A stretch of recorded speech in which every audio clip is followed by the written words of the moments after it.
Ayan, hindi pa ganong hinog yan, pero masarap siya kapag ka-crunchy. I like crunchy tomatoes too.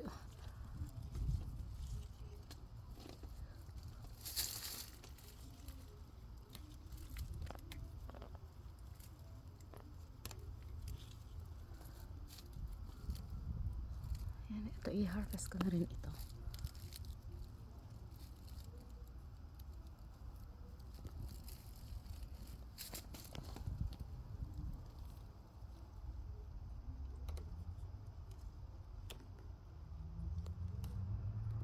Pwede rin sana yung isang stem na lang ang i-harvest mo. Kaya lang, hindi sila sabay-sabay na nahihinog.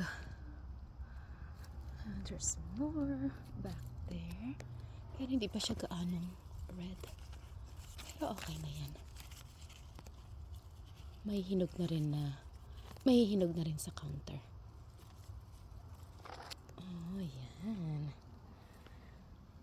Okay. Lots of tomatoes. Oh, meron pa.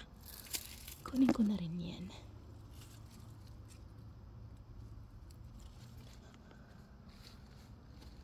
Kunin ko na rin ito.